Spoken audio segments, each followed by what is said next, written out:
चलो भाई, आज ना मैं आपको एक ट्रिक के बारे में बता रहा हूँ। अगर आप वर्कआउट करते हो ना, तो ये सबसे इंपॉर्टेंट थिंग है। आप किसी भी चीज का वर्कआउट करो, लाइक चेस्ट प्रेस हो, चेस्ट हो, शोल्डर हो, बाइसेप हो, ट्राइसेप हो, चाहे बैक हो, राइट। मतलब मोस्ट इंपॉर्टेंट थिंग है। अगर आपने इस पे ध्यान दोगे ना, तो आपका मसल बिल्ड हो सकता है। और आपने इस चीज को मिस कर रहे हो ना, तो बहुत बड़ी गलती कर रहे हो आप। ठीक है, मैं आपको बताता हूँ। जो हम ग्रिप करते हैं ना, ये बहुत इंपॉर्टेंट चीज है। आप अगर कैसे भी ग्रिप करोगे ना, तो ये आपके मसल्स को बहुत इंपैक्ट करता है। अगर आप सही तरीके से ग्रिप कर रहे हो, तो आप जो भी वर्कआउट करो उसका मैक्सिमम मसल माइंड कॉन्ट्रेक्शन आपको मिलेगा। अगर आप ग्रिप गलत कर रहे हो ना, तो आप जिस भी चीज का वर्कआउट कर रहे हो ना, वो उतना इंपैक्ट नहीं करेगा। मैं आपको लॉजिक प्रैक्टिकल बताता हूँ। आप सपोज करो हम थाई का एक्सरसाइज करते हैं, राइट। थाई में आप पैर फुट का पोजीशन जितना क्लोज रखोगे, तो आपके कोर्ड्स पे आता है, राइट। अगर आप इसको थोड़ा सा वाइड करोगे, तो ऑल्टर पे आता है। बहुत ज्यादा वाइड कर दोगे, तो ये ग्लूट पर हैमस्ट्रिंग पे आने लगेगा, राइट। तो इसी अकॉर्डिंग आप अपर बॉडी का जब कोई भी एक्सरसाइज करते हो ना, तो हमारा ग्रिप बहुत इंपॉर्टेंट होता है। और डिस्टेंस, किस डिस्टेंस हम उसको ग्रिप कर रहे हैं। तो फर्स्ट ऑफ ऑल मैं आपको ग्रिप बताता हूँ। आजकल लोग जो गलती कर रहे हैं, और इस ग्रिप करने का मैं आपको रीजन भी बताता हूँ कि लोग इस ग्रिप को क्यों प्रेफर करते हैं, और सबसे ज्यादा लोग इस ग्रिप में लगाते हैं एक्सरसाइज। ये एक ग्रिप होता है, राइट। ये ग्रिप में हर कोई बंदा आजकल वर्कआउट करता है, चाहे किसी भी चीज का वर्कआउट हो, बट ग्रिप होना चाहिए। तो पहले हम इस ग्रिप के बारे में बात करते हैं, जो बंदा वर्कआउट करता है। आप ना गूगल करना, मैं जो आपको बता रहा हूँ। इस ग्रिप का ना नाम है डेथ ग्रिप। आप समझ सकते हो नाम से कितना खतरनाक ग्रिप हो सकता है।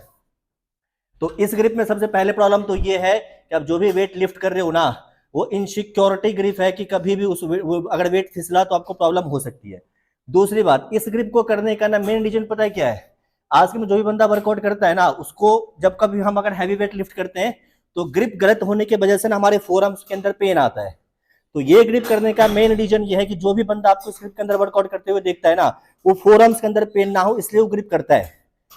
और दूसरी बात ये कि इस ग्रिप को करने का एक मेन प्रॉब्लम ये है कि सपोज करो कि आपने किसी इस पे इसके अंदर आपने अगर 50 kg का वेट डाला, और ग्रिप आपने अगर डेथ ग्रिप के अंदर आप वर्कआउट अगर कर रहे हो ना, चेस्ट का सेट लगा रहे हो, तो 50 kg का एक यूनिट वेट आपके चेस्ट को हिट नहीं करेगा।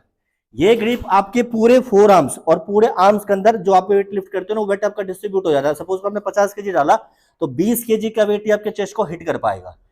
आप किसी भी पुराने बॉडी बिल्डर को देखना, 90s के किसी बॉडी बिल्डर को, इस टाइप का ग्रिप नहीं करता था कोई बंदा। तो अगर आप इस टाइप का ग्रिप करते हो ना, डेथ ग्रिप, किसी भी फॉर्म में आप करो, लाइक चेस्ट लगा रहे हो, या शोल्डर लगा रहे हो, या बैक लगा रहे हो, या बाइसेप ट्राइसेप लगा रहे हो। लोग तो यार इतने चूतिए ना आज के डेट में, जो बाइसेप्स लगाते हैं ना, भैंचोद, उसके अंदर भी जो इंक्लाइंट बेंच में बता रहा हूँ, उसमें बहुत सारे ये ग्रिप करते हैं।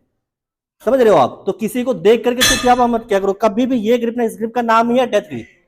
कभी भी आप अगर ग्रिप ऐसे करोगे ना, तो 100% आपका मसल बैंड कॉन्ट्रेक्शन बनेगा। अपना अंगूठा अगर बाहर कर दिया, तो आधा वेट तो वही मार चुक गया, आधा वेट का तो कोई फायदा है नहीं।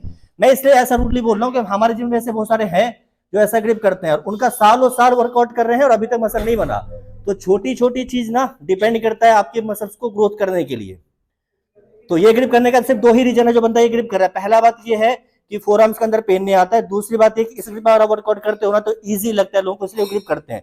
बट एक गलत है, आप ये ग्रिप कर रहे हो तो आज से ग्रिप करना बंद कर दो। अब इस ग्रिप के अंदर पेन नहीं आएगा ना, मैं आपको यूनिट टेक्निक बताता हूँ। आप ये वाला ग्रिप हमेशा रखो, अंगूठा अंदर के साइड, ऊपर के साइड, और इस ग्रिप में पेन नहीं आएगा। पेन आने का रीजन मैं आपको बताता हूँ क्यों पेन होता है। और सपोज आपने ये ग्रिप किया, राइट, जो हमारा अंगूठा है ना, वो अगर यहीं रहेगा, तो हम अगर वेट को लिफ्ट करेंगे तो हमारे फोर आर्म्स के अंदर पेन आएगा, बिकॉज हमारा फोर आर्म्स अभी भी बाहर है। आप ये ग्रिप करो, पूरा ग्रिप, और अंगूठे को ना आप मैक्सिमम अंदर के साइड करो। आप जो हमारा ये दो फिंगर है ना, आप ग्रिप मेरा देखना, मैंने ग्रिप किया है, और अंगूठा जो है ना मेरा दो फिंगर के ना ऊपर रहेगा, इस साइड अंदर के साइड। आप अंगूठा कभी भी अगर अंदर के साइड रखोगे ना, तो आपको फोर आर्म्स कभी भी हिट नहीं करेगा। आप करके देखना, ग्रिप करो और दो अंगूठा आप अंदर के साइड रखना, कभी भी आपका फोर आर्म्स हिट नहीं करेगा।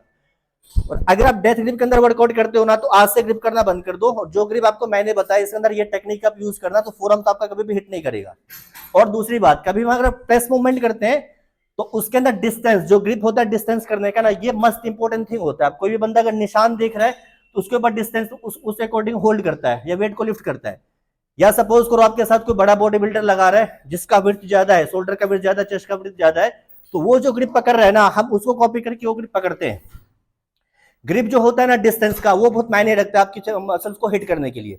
जो भी आप प्रेस मूवमेंट करते हो ना, उस प्रेस मूवमेंट के अंदर जो मेरा शोल्डर है, उस शोल्डर से मैक्सिमम इतना एक उंगली का डिस्टेंस होना चाहिए, एक थंब का इतना डिस्टेंस है ना, मैक्सिमम उतने ही डिस्टेंस में आपको ग्रिप करना है। कोई भी आप प्रेस मूवमेंट लगाओ, चेस्ट प्रेस हो चाहे शोल्डर प्रेस हो, किसी भी प्रेस मूवमेंट के अंदर या तो आप शोल्डर विथ ग्रिप करो, या तो शोल्डर से मैक्सिमम जितना मेरा एक अंगूठा है उतना ही आगे आपको लिफ्ट करना है, उतना वाइड आप कर सकते हो लिफ्ट, दैट्स इट। उससे ज्यादा लिफ्ट आपको नहीं करना। जो पावर लिफ्टर होते हैं ना यार, उनका काम होता है वेट को पुल या पुश करना। जो आप वाइड ग्रिप देखते हो किसी पावर लिफ्टर को लगाते हुए, उनका काम मसल्स बनाना नहीं है, उनका काम है जो भी वेट उसने 100 या 150 किलो डाला हुआ है उस वेट को पुल या पुश करना, उसका वर्क, उसका काम है, दैट्स इट। जो अपने पोस्चर में रह करके उस वेट को पुल या पुश करेगा, ये पावर लिफ्टर का काम है। तो पावर लिफ्टर जो वाइड ग्रिप करता है वो उसको लिफ्ट करने में इजी होगा, इसलिए वाइड ग्रिप करता है। दूसरा, उसका डिस्टेंस थोड़ा कम हो जाएगा। तो पावर लिफ्टर का काम अलग है। अगर आप फिटनेस के अंदर हो, मसल बनाना चाहते हो, तो आपका काम अलग है। तो पहली बात तो ये कि आपको डेथ ग्रिप नहीं करना है। दूसरी बात ये कि आपको ग्रिप अगर ये करोगे तो फोरआर्म्स के अंदर पेन नहीं आएगा, अंगूठा को अंदर को साइड रखना, आप मैक्सिमम का मसलमैन कॉन्ट्रैक्शन होगा। तीसरी बात ये कि जो मेरा शोल्डर है, या तो मैं शोल्डर के साइड ग्रिप करूंगा, जितना मेरा शोल्डर उतना ग्रिप करूंगा, अदरवाइज शोल्डर से ना मैक्सिमम एक अंगूठा ज्यादा मैं वाइड ग्रिप कर सकता हूं, ये मेरा मैक्सिमम ग्रिप होगा। इतना वाइड ग्रिप नहीं करना आपको। ये मेरा शोल्डर का विड्थ है, इससे मैक्सिमम मैं एक अंगूठा ज्यादा ग्रिप करूंगा, दैट्स इट। कोई वर्कआउट को परफॉर्म करते हो ना, तो ये बड़ा इंपॉर्टेंट थिंग होता है। अब इस टेक्निक को आप समझो। सपोज को आप अगर थाई का वर्कआउट कर रहे हो, राइट, आपने देखा है बहुत सारा वीडियो होगा कि थाई में लोग किस अकॉर्डिंग दिखाते हैं कि यहाँ रखोगे तो कोट्स के ऊपर आएगा, यहाँ रखोगे तो ऑटर के ऊपर आएगा, ज्यादा रखोगे तो आपके ग्लूट्स और हैम्स के ऊपर आएगा। तो जैसे थाई के अंदर आपकी फुट प्लेसिंग चेंज होने पे मसल्स अलग हिट होता है ना, सेम वैसे आप किसी प्रेस मूवमेंट को जब करते हो ना, तो आपके ग्रिप करने के ऊपर डिपेंड करता है कि ये वर्कआउट आपकी किस मसल को हिट करेगा। ओके जी, बाय बाय।